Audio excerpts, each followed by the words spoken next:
The way amendments to the opposition day motions are dealt with reflects an outdated approach. Order! Order! You'll be going and not be voting. We're completely appear to be doing things in a way that's never been done before. Can I ask for your advice, Mr. Speaker, on what is the point of an opposition day if it's going to be done like this? Yeah. Where on earth is the Speaker of the House of Commons? How do we bring him to that seat to explain? How do we bring him to this House now to explain to the Scottish National Party why our views and our votes in this House are irrelevant to him? That was never my intention for it to end up like this. I was absolutely convinced that the decision was done with the right intentions. We have seen the SNP opposition day turn into a Labour Party opposition day.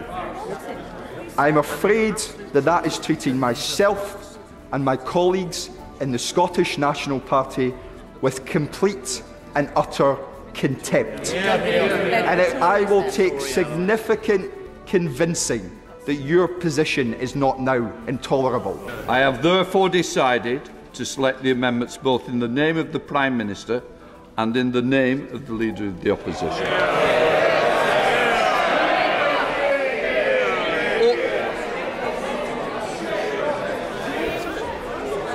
Because the operation of Standing Order number 31 will prevent another amendment from being moved after the Government has moved its amendment. I will exceptionally call the opposition front bench spokesperson to move their amendment at the beginning of the debate. Once the SNP spokesperson have moved their motion, at the end of the debate, the House will have an opportunity to take a decision on the official opposition amendment. If that is agreed to, there is a final question on the main motion as amended. If the official opposition amendment is not agreed to, I will call the Minister to move the Government amendment formally. That will engage the... Order! I'm going to finish... That will engage the provisions of Standing Order number 31. Finally, I should tell the House that, in my opinion, the operation of Standing Order number 31, which governs the way amendments to the opposition day motions are dealt with, reflects an outdated approach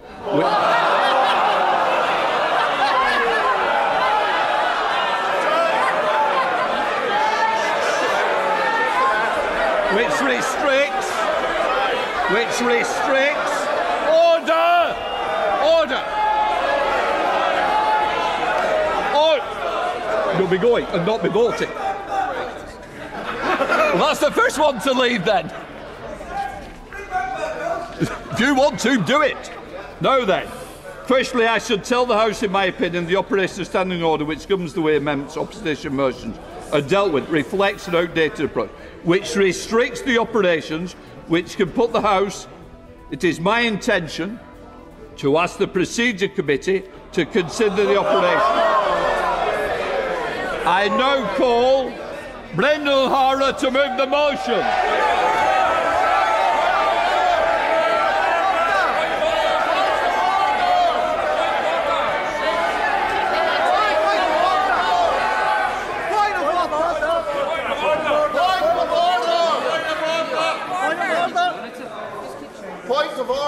Point of order. I appreciate what you've outlined here, but I seek your advice because obviously I've taken advice from the clerks. This is the SNP's opposition day. And the purpose of an opposition day is for our party to have the ability to put forward our business. We've already had a significant delay to the start of this motion, which has significant interest to the extent we dropped our second motion, and now we're completely appear to be doing things in a way that's never been done before. Can I ask for your advice, Mr. Speaker, on what is the point of an opposition day if it's going to be done like this?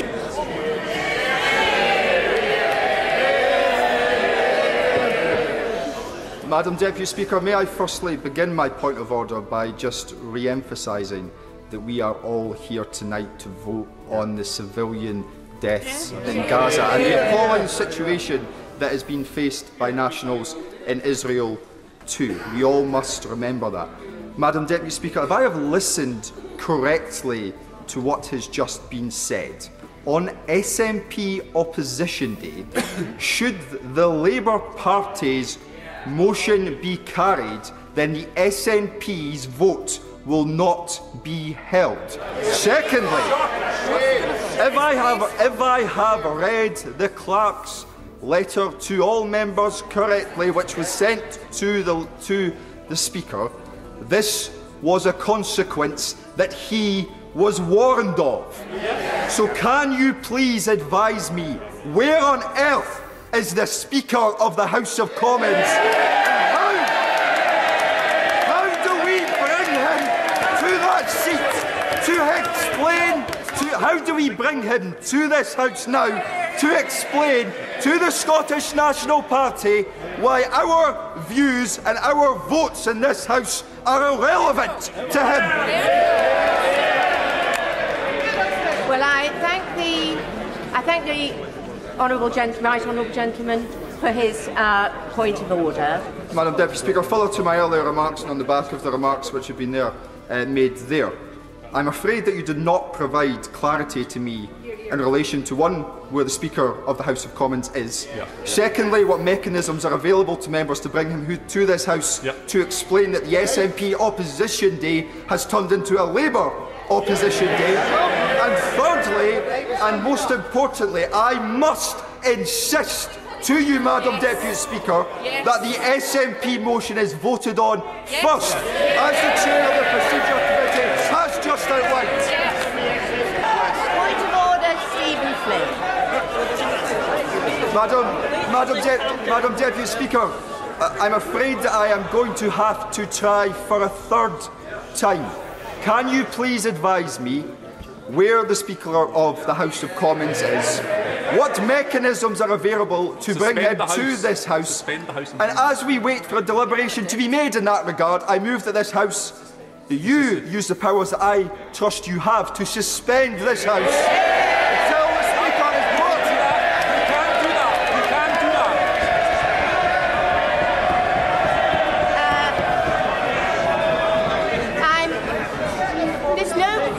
Sit down. The honourable gentleman asks a point of order, then interrupts his own point of order. If he would just, I will not be suspending the House. We need to put these questions. Mr. Speaker will be in his place tomorrow. Point of order, Dr. Matthew Ufford. Madam Deputy Speaker, where is the Speaker? The honourable gentleman is, I'm afraid he'll have to make do with me. I know it's a great disappointment. Mr. Speaker will be here tomorrow in his place. There are perfectly legitimate views on different sides as to the propriety of today's proceedings.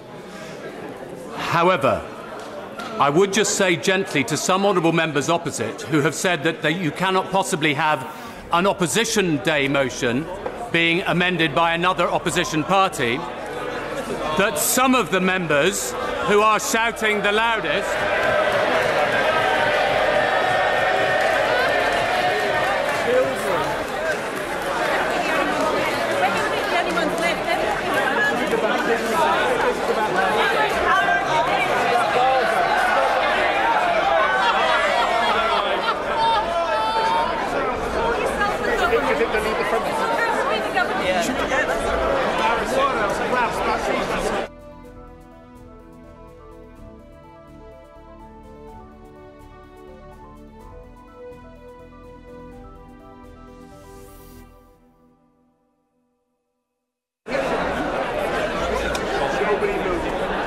That's like a CLP meeting. That is unacceptable. Sir Chris Bryant. No, it's the CLP. Thank you, Madam Deputy Speaker. I would just remind some of those who have been shouting the loudest on the other side of the House that they personally voted on the 13th of May 1999 for a Conservative opposition motion amending a Liberal Democrat motion on an opposition day. But far, far more importantly, surely, Madam Deputy Speaker, is the fact that the behaviour of many honourable members in the chamber today will have made a lot of people in this country very nervous about the way we conduct our business when we're dealing with some of the most important matters of state. And most significantly, it has been the tradition of the British parliamentary democracy that if a government loses control of its foreign policy, it has lost the confidence of the House by definition, and consequently you have an immediate general election. The question is that the House do sit in private. As many as are of that opinion say aye. No.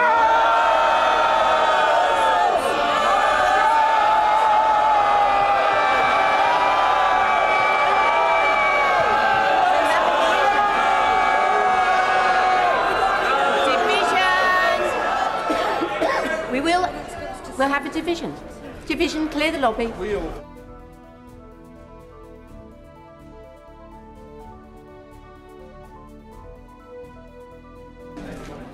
I wish to respond to the point of order raised by the leader. I wish to respond to the point raised by the Leader of the House. Today's debate was exceptional in its intensity, with which all parties wished to secure a vote on their own propositions. It took the decisions which were intended to allow the House the widest range of propositions, widest range of propositions on which to express a view. I wanted to do the best, and it was my wish. It was my wish to do the best by every member of this House. I take very seriously. No. The danger is that that's why I wanted everybody to be able to express, because I am very, very concerned about the security of all members. Let me just take this through. I was very concerned, I am still concerned, and that's why the meetings I've had today is about the security of members, their families, and the people that are involved. And I've got to say, I regret how it's ended up. It was not my intention. I wanted all to ensure they could express their views and all sides of the House could vote. As it was, in particular, the SNP were ultimately unable to vote on their proposition. I am, and I regret, with my sadness, that it's ended up like that, in this position. That was never my intention for it to end up like this. I was absolutely convinced that the decision was done with the right intentions. I recognise the strength of feeling of members on this issue. Clear today has not shown the House at its best. I will reflect on my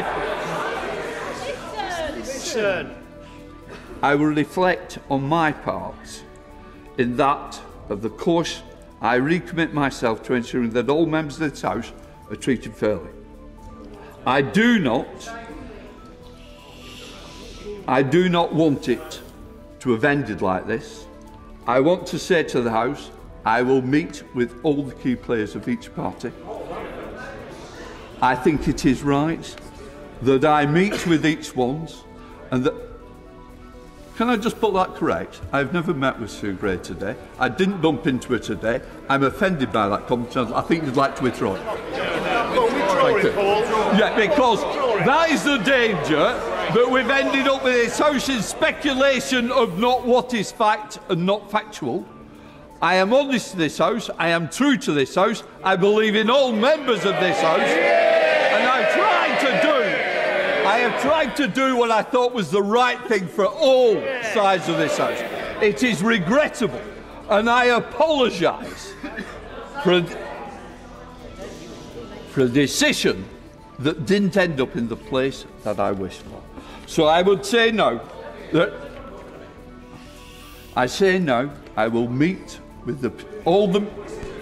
just be quiet, please. I will meet with the leaders and with the chief whips, and let us have a discussion on what is the best way forward to try and ensure that, and I say again, I thought I was doing the right thing and the best thing, and I regret it and I apologise for how it's ended up. I do take responsibility for my actions, and that's why I want to meet.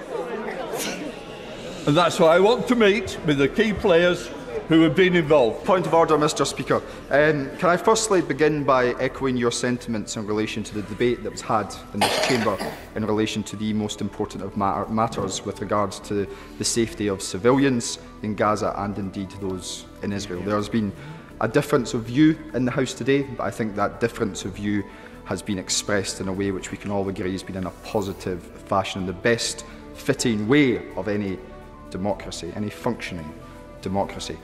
Mr. Speaker, whilst I acknowledge your apology, the reality is that you were warned by the clerks of the House that your decision could lead to the SNP not having a vote on our very own Opposition Day. As a result, we have seen the SNP Opposition Day turn into a Labour Party Opposition Day. I'm afraid that that is treating myself and my colleagues in the Scottish National Party with complete and utter contempt. And I will take significant convincing that your position is not now intolerable. To respond to that, and quite rightly, I understand the feeling. As I said, I would like to have that conversation in private. I would like to meet with you as soon as possible. I'm now going to leave it to continue. Sorry. Point of order. No, come. Thank you, Mr. Speaker. Can I just make a point of order that actually the amendment in the name of the Leader of the Opposition was this evening passed unanimously, and therefore, yes, it was, and therefore.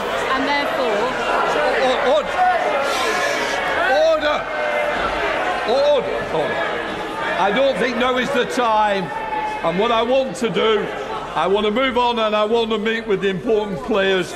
I'm now going to hand over to the Deputy, and I'm just going to leave it at that. I'm grateful, Madam Deputy Speaker. There are 2 points on which I seek your clarification from what Mr. Speaker has just said. The first is that he implied the proceedings of this House were manipulated with regard to outside intimidation. That regard was given to things that were said outside on social media that were then reacted to within the House. And I think that's quite an important Rubicon that's been crossed, and something that may have been crossed without the consent of members. I would like to know where the processes of this House are likely to go, given the outside influences that may be brought to bear. And I'd be grateful for some clarification on that. The second issue is that I'm afraid, and as you know, Madam Deputy Speaker, I have the greatest respect for you, but bluntly you seem to have rammed through 2 divisions that were quite important to quite a lot of members, in which no individual vote will have been recorded. And a number of us had thought quite carefully about how we were going to vote in those divisions. And we were essentially, forgive me, taken by surprise by those 2 divisions being rammed through. So I wondered if it would be possible to either void them or run them again. I thank the Right Honourable Gentleman for his point of order. The fact is, I put the question. Nobody called against it. No. That is not true. Point of order, Sir Jacob Rees-Mogg. Thank you, Madam Deputy Speaker. It was quite clear from the level of noise when the question was put that the view of the Deputy Speaker was being challenged. I think it is absolutely extraordinary that that noise level was deemed to be I. It is inconceivable that anybody hearing it would have thought it was I. And it is quite clear from all our standing orders, all our traditions, that when the Speaker or Deputy's decision is challenged, it should go to a division. Well, I'm extremely sorry. I took on the voices. I was quite clear where we were, and the whole thing would have been considerably clearer if the government had not withdrawn at that point.